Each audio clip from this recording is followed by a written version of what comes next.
Citi transfer partner changes, new routes, and a $500 tip of the week on today's Milenomics Squared podcast. Hello, everyone. I'm Sam Simon. And I'm Robert Dwyer. And this is the Milenomics Squared podcast, no annual fee edition. If you're not subscribed to the full Milenomics Squared podcast, you're missing out on a deeper dive into topics like the following. Big news over the weekend. I think it came on a Sunday, which is kind of strange.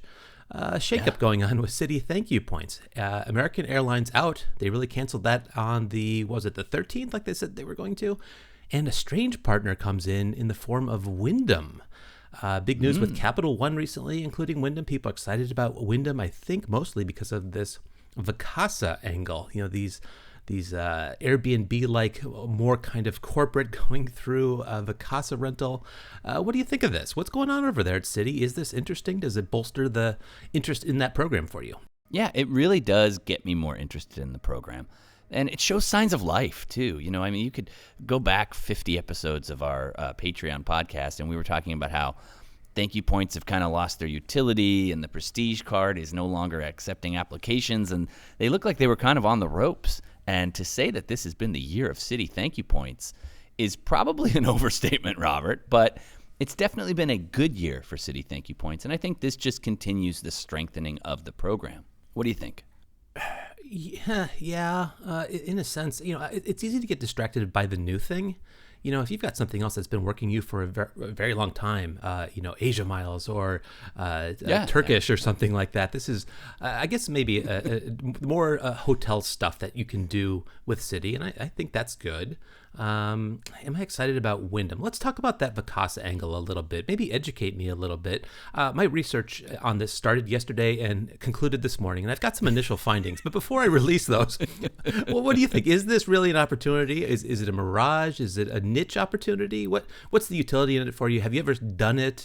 Are you eyeing some actual properties? Because it is a little bit interesting to me looking around that the nature of this, because it does get so much buzz and has been getting so much buzz lately. Is it a real deal? What do you think? Oh, I think it is a real deal. I think so, Robert. I think that it's one of those situations that we on paper love. You know, there's not an award chart, so to speak. And it's insane, but it's the number of bedrooms in the unit that you're looking at is the pricing that they go on by Wyndham Points. And so for someone like me, Robert, I ran the numbers. I spent like $6,000 in the last year on Airbnbs. Wow. That's a lot, you know? I mean, but I spent, 30 nights in Airbnbs, but still, I mean, that's a lot of money. Yeah. And so when you run the numbers here with a fixed value chart like that, if I can find availability, a 2-bedroom Airbnb ends up being 30,000 ThankYou Points a night. You can get a really nice place. You know, there are some places that are extremely expensive. I'm thinking of it like the ski in, ski out locations.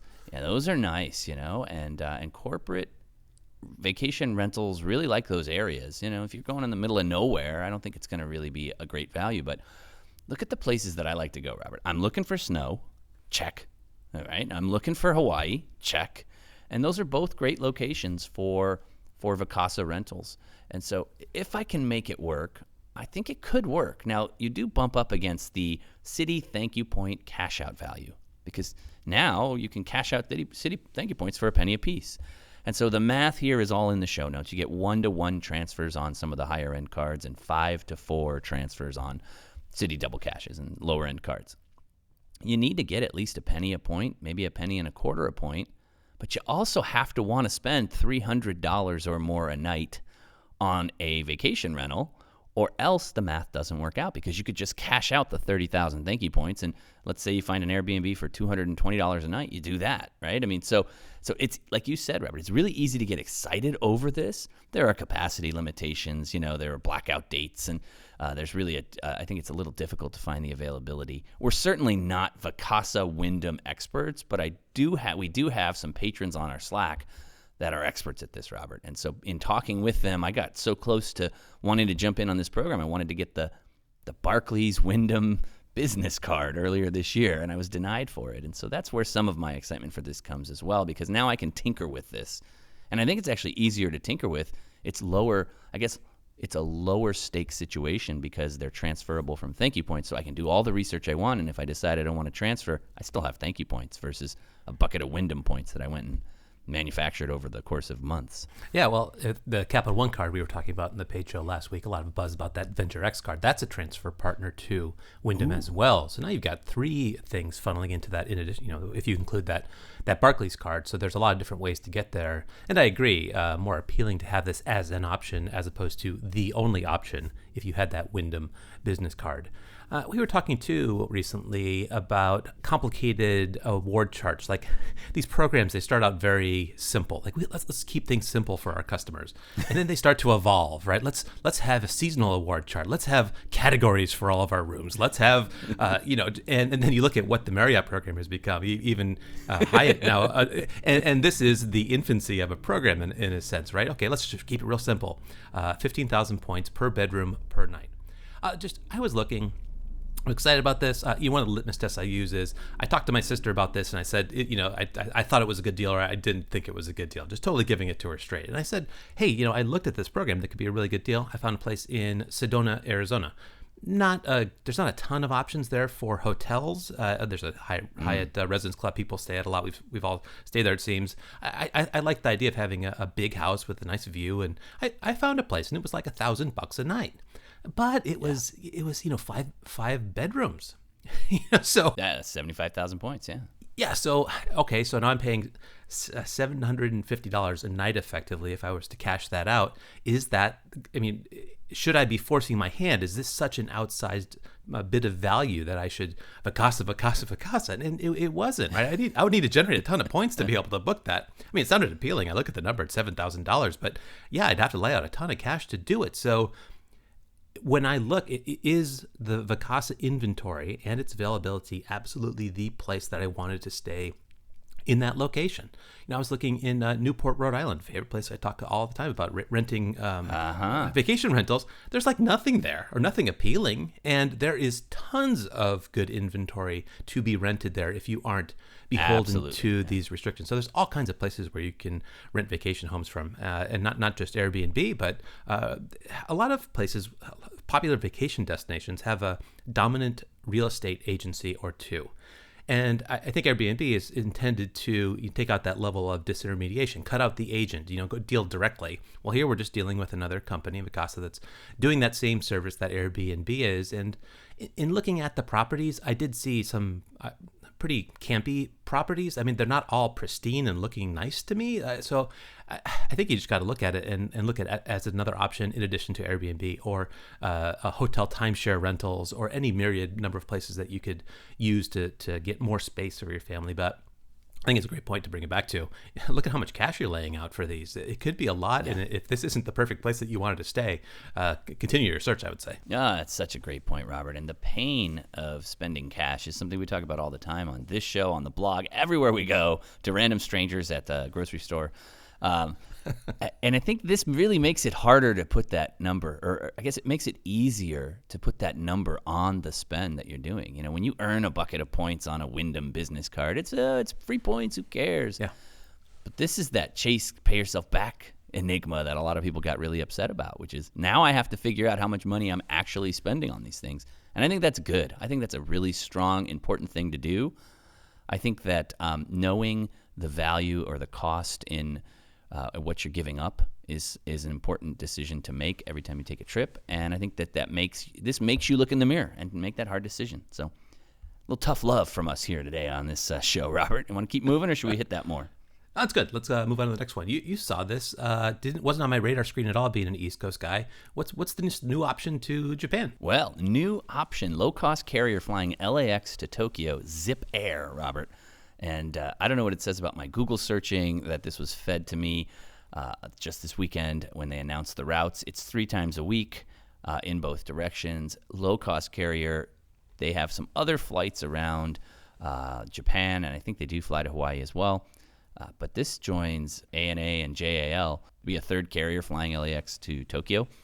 And if you are a follower of this show, you know that both of us have really been trying to get over to Japan. Just open up, please. You were successful once, but we really we want the country to open back up. And so I'm mostly putting this here to discuss it as a low-cost option, especially for families. But also, do they know something about the country opening up, Robert? I mean, I think we should talk about that first before we get into the pricing and things like that. Yeah, I think we've been hopeful about that. I think we refer to it in terms of some trends for a large amount of award availability on JAL opening up. They just opened up the floodgates not too long ago, but we're hopefully taking that as a sign that, well, maybe travel is going to become more permissible. And I think it has in terms of business travel is, with a shorter period of quarantine. So things are moving in the right direction, not there yet, but overall, it's amazing how much investment is going into the travel industry at a time when it's been so bad for so long. I mean, maybe, the money is saying that they anticipate travel being better in the near term here. But when did the routes start on this? Is this got, is there a hopeful date that we can pin this to that say, oh, these people are on the inside. They know when travel's going to open up for tourism in Japan. They're selling tickets to December next month, Robert. So well, there goes their that schedule only goes through March, I think, or April. So they're not even like forecasting outside of 4 or 5 months. And there may, like you said, there may be enough business and expat travel to fill that. And those situations are a little different than tourism to Japan right now. But I just want to talk about it for pricing wise, Robert. They have a really interesting pricing dynamic for families with small children, 6 and under.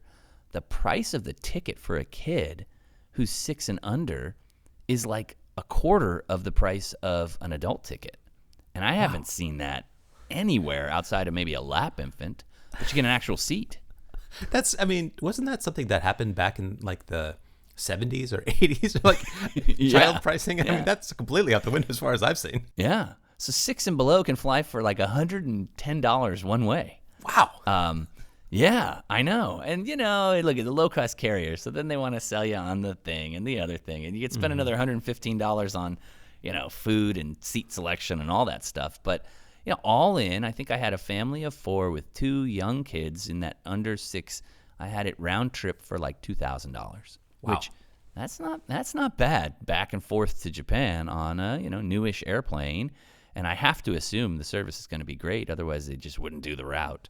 So I like it. I think it's a new option. Now, look, we want to book with points and we want to fly on a lie flat seat, but that's not everybody. And I think having this out there and saying, hey, look, if you want to spend $75,000 Ultimate Rewards each way for a family of 4, you can do that. Or if you're stuck and you can't get home, look at this as an option. They sell tickets 3 days a week.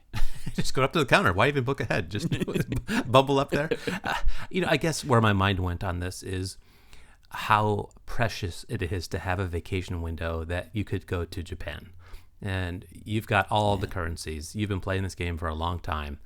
You should take that trip and make it the great trip that you want it to be with lie flats. It's a long flight. It's going to be a lot more comfortable and enjoyable. Your vacation is going to start when you get on the airplane, as opposed to, or maybe even in the lounge at the airport. Not with kids. Well, sorry. I know what you mean, though. Yeah. The scarce thing is the vacation window, that opportunity to go to Japan. And so you don't need to eke the last penny out of the airfare and to get this down to a low amount. So, but again, maybe this is similar to Vacasa. We're talking about how much cash would it really take to get you there and back in relative comfort. Fine airplane, direct flight. You're not doing anything crazy. It is the anchor price to which you should compare that free flight using miles on lie flats on ANA or JAL. Yeah, I love that. And again, ThankYou Points, until they removed the AA transfer, made that really clear. You're spending 60,000 ThankYou Points. You're spending $600. Yeah. And this isn't that much less than that. It isn't. It like you said. I mean, it's not. We're not spending $7,000 a piece to fly in business class. We're spending less than that. But I do know that there are people out there, and they're just thinking, hey, I want to take the trip, and I want to put all my effort on the ground. And if that's you, take a look at ZIPAIR. In fact, we just gave them their slogan, didn't we, Robert? There you go. I like it. All right.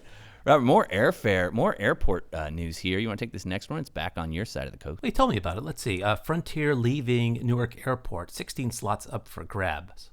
I've never flown Frontier. Along with Spirit, I would like to permanently remove them from my searches on Google Flights because I just really don't want to consider them. I mean, you see these crazy numbers, but they're so just rogue, and I don't know what I'm getting into with them. So some space open, though, at Newark. I guess Newark is such a big United hub. Yeah, right. And so it's good to have some competition there to keep United, the big carriers there, honest. What trend are you seeing here? What do you think? Well, 16 slots. That's interesting. And I've got a link here to Seth's post on this. and he does a really great job covering it, and that's kind of where I saw it. So I want to give him a hat tip on that. 16 slots to a major airport like that come up for grabs, and you have, like you said, United, but you also have JetBlue, you have Spirit flying into there. I guess I'll talk a little more about Frontier leaving. I think they said the cost of doing business at Newark, that they just, anywhere we can remove expensive costs, we're going to do it. And so they're going to remove their entire operation from Newark, which I think is extreme. But it allowed some flights from Newark to the Caribbean this time of year. I'm not sure that's something that's actually happening. I don't know. And so now they're not doing those flights. And they had some specific, really weird technical issues in flying those flights profitably. And there's a lot of AV geek stuff going on here. But needless to say, it'll be interesting to see what happens, because at some point, they were not going to re-release these slots, because if the slots remained unused, it would have saved 1.2 minutes per day at Newark Airport. And instead, I guess they decided that the cost savings of having additional capacity and competition of $15 to $36 per day was more important. Big airports, interesting, Robert, because they're almost alive and changing and ever-changing, and something that you rely on. Look, if you have family in Denver and you live in Newark, you say, I got the nonstop on Frontier. I take it all the time. Now you don't. And, nothing in this game is forever, and it's not a static game at all. So it's a good reminder that everything we've been talking about, Robert, you could have this perfect redemption and you could love it, and you could think that it's going to be your go-to forever, and then the airline pulls out. I mean, JetBlue left Long Beach a couple years ago, and I'm stuck with all these JetBlue points and travel credits and all this stuff, and I don't want to go to LAX. If I go to LAX, then they compete with everyone. Then they're just another airline. And I'm not saying that Frontier is another airline, but if you were there and they were your go-to, now they're not. So good reminder. Yeah. Well, a new generation of carriers coming up too. We've talked on this show about Avilo and Breeze in the past, and at some point those might become options, because we've lamented this kind of coming and going. I've seen some crazy domestic airfare for places that I want to go, and it's happening. Crazy bad. Right? Oh yeah, absolutely. Yeah. Thank you for clarifying. I mean, I was seeing for getting out to Phoenix for the holidays, $600 per person one way in economy for a direct flight. $2,400 per person. I mean, $2,500 per person. $2,400 in first. But the problem is there's not enough competition. Right, AA usually has like 5 or 6 flights a day, and they're down to 2. And JetBlue participates, but they only fly red eye in one direction. So that is a very, very small amount of coverage and not enough competition. So I say I don't like Spirit and Frontier. Well, I do like them if they give a low cost option that helps keep the mainline carriers honest. But more than anything, you need more people, more carriers flying the route. And when you're just down to 2 or 3 a day, that's just brutal. And, you book that peach time, and then, they invariably cancel things and give you a bad time that you initially paid for. And then you're backed into a corner, a month out. I mean, it's happening to me again and again. I'm getting tired of all of the flight times being changed and leaving me with non-good options here. It seems like the leisure market definitely has come back. The business market has not come back to the same extent. So all the profits need to be made from the leisure travel, and it is not a great place to be when you're just looking to get across the country a couple times. Yeah. And one of these days, Robert, we're going to have like a misconnect or some kind of situation, and it's going to be awful. Yeah. It's going to be like a 2-day ordeal where there's no extra capacity, and it's just the flights are awful and awful. The flights are awful. Yeah. Absolutely. We got to end on a high note, Robert. We got it. We have to. $500 tip of the week. We teased it at the top of the show. Is it really a $500 tip of the week? I think it is. And this one isn't secret, but we both did it. We don't like to talk about things that we don't do, because you don't know how junky something could be until you actually get into it. I mean, we're talking about that IMAX cabbage bonus. I mean, that thing is, have they paid you out yet, cabbage? Yeah, they finally paid me. no fanfare, but yeah, I got paid. Well, this one is the total opposite of that in terms of time to pay. We both went on it last week. I think it was Monday morning. I was doing a Google search for, what was it, stocks you can buy online with a debit card or something like that, as I do every Monday morning. as you're known to weekly. And this Tastyworks thing popped up. I'm like, Tastyworks? What the heck is Tastyworks? Is it like a new restaurant chain or something? But no, it's a brokerage account. And it says if you put in $10,000 in funds and keep it there for 3 months, you get $500. was like, man, can you believe these things you find with a Google search? And I think before I even completed my research, you had already opened and funded the account. I mean, you were very swift on this one. I can't wait, Robert. I have these windows of time that I have to act during. So yeah, I just funded it right away. You got to fund it with $10,000, and you got to hold it for 3 months. Yeah, but the payout was the next day, Robert. I mean, it was so fast. I did a double take that I had maybe sent an extra $500 myself or something.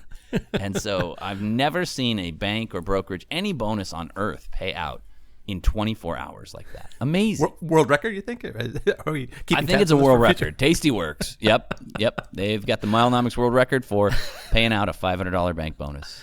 You know, we talk about Amex being very instant gratification with the exception of that cabbage bonus. I mean, they tend to pay out welcome bonuses while charges are still pending sometimes. It's very instant gratification. They've gamified the whole thing.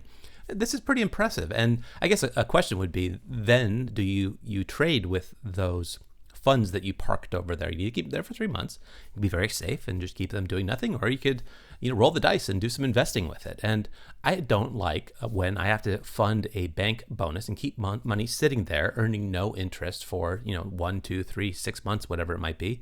I think this one's nice because you have the option. You can play it either way. You can just have it sit there.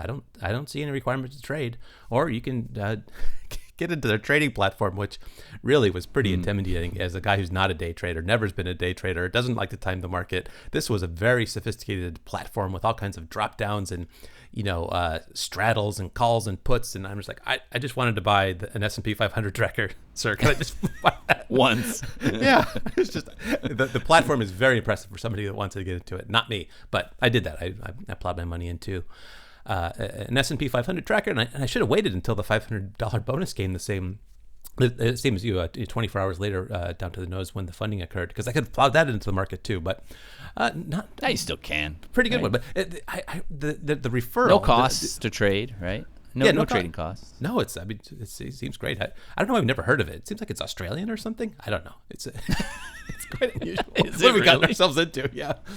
But they paid us in U.S. dollars, though, right? I hope so. I hope so, too. There's a code that you need to put in, and we'll include a link in the show notes that if you use that link, it'll pre-populate the referral field. They do have a referral program, and I thought that was an interesting one. You get credits for each referral that you do, and after 5 referrals, you get a Chicago hot dog and pizza kit that's worth up to $300. So if you want to refer 5 people, you can get some hot dogs. Yeah, but I think you have to choose one or the other. Is that correct? That's right. You take the 500. I think. So you got to sell your friends out. Yeah, I wouldn't recommend doing it. I mean, you might be able to stack it, but I think the safe place to go with the $500 instead of the hot dogs. Yeah, fantastic. $500 tip of the week. Great way to end the show, Robert. Do we want to do these other 2 items here, or do we want to end the show on that $500 tip of the week? Fluz, I don't think we could get into the show here on Fluz. No, I don't think so. And this Amex thing is a little edgy, especially given recent stuff going on with Amex. So let's say that's for the free shot. We don't have to explain the risk there. So yeah, I think it's a good point to stop it on. All right. Hey, we'll cut it there, and plenty more on the paid show this week. Robert, you want to close us out? Yeah. Thanks for joining us this week. For a more in-depth discussion about points and miles, visit us at patreon.com/milenomics. There you'll get a special link to listen to additional content right in your mobile podcast app or on your computer, where we speak more freely about topics like these. As always, you can reach us on Twitter. I'm at Milenomics, and Robert is at Robert Dwyer. Until then, we'll see you on the site.